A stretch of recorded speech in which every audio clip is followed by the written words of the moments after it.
নমস্কার। আমি আবার এসেছি আপনাদের কাছে কিছু প্রাসঙ্গিক কথাবার্তা নিয়ে। বর্ষা, আমরা ইতিমধ্যেই জুনের মাঝামাঝি আছি। আষাঢ়স্য প্রথম দিবসে চলেছে। বর্ষা তো আসবেই, আর বর্ষা আসা মানেই কিছু রোগকে নিয়ে চলে আসে।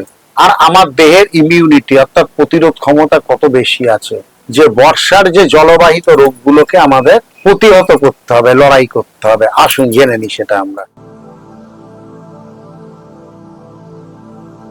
বর্ষা মানেই আমরা তো জানি একটু স্যাঁতস্যাঁতে ওয়েদার, একটু চারধারটা বৃষ্টি। এই সময় কি হয়, সূর্যের আলোটা অনেকটা, সূর্যের তেজ কমে যায়, তো আমাদের ইমিউনিটি পাওয়ারও তার সাথে সাথে কমে যায়। বাতের যে ব্যথা সেটা বেড়ে যায়, বিপাগী অর্থাৎ হজম ক্ষমতা অনেক কমে যায়। এই সমস্ত গুলো কিন্তু বর্ষার এক একটা কারণ। এবার আসছি আমরা জলবাহিত রোগে। কেমন? বৃষ্টিতে তো জল জমছে মানে পড়ছে, নষ্ট হচ্ছে, নানা রকম জীবাণুর আতুরঘর হয়ে যাচ্ছে জমা জলে। কলেরা, টাইফয়েড খুব কমন। সুতরাং একটু জলটা কিন্তু বর্ষার সময় মূলত যে জলই আসুক, বাড়িতে বাজারি যা জল আসুক, জল কিন্তু ফুটিয়ে খান। আর দ্বিতীয় কথা হচ্ছে কৃমি। এই যে বর্ষার সময় শাক সবজি সর্বত্র জল থাকে, তো কৃমির প্রাদুর্ভাব। কৃমি কি হয়, ওয়ার্ম হচ্ছে এই শাক সবজির মধ্যে লুকিয়ে থাকে।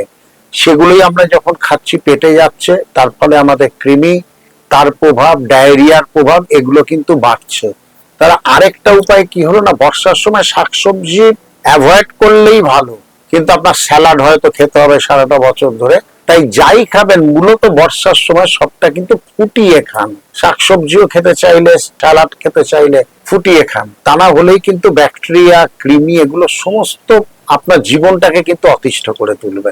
একটা অপটিমাম টেম্পারেচারে ব্যাকটেরিয়া মারা যায়, জীবাণু মারা যায়। সুতরাং একটু জল একটু বেশি গরম করে তার মধ্যে যেটাই খাবেন তার মধ্যে প্রথমে ফল, শাকসবজি এগুলোকে তার মধ্যে চুবিয়ে দিন। একটা অপটিমাম টেম্পারেচার, ভেতরের যা কৃমি, ব্যাকটেরিয়া যা কিছু থাকবে সেগুলো নষ্ট হবে, তারপর সেটা খান।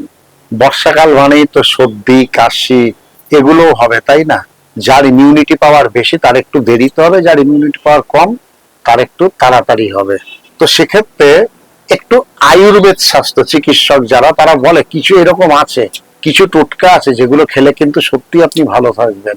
প্রথম হচ্ছে মধু, আদা, গোলমরিচ একটু ঈষদুষ্ণ জলে নিয়ে নিন, নিয়ে ওটাকে মিশিয়ে একটু খান। শরীর হালকা থাকবে, শরীরের ইমিউন মানে প্রতিরোধ ক্ষমতাটা বাড়াবে, বা সর্দি কাশি যদি এই সময় তো হয়, এটা একটু আপনাকে আরাম দেবে। এছাড়া বর্ষাকালে শরীরকে ভালো রাখতে তুলসী পাতা চিবিয়ে খান, চা আদা দিয়ে খান, বা 1 কাপ দুধে একটু হলুদ দিয়ে খান।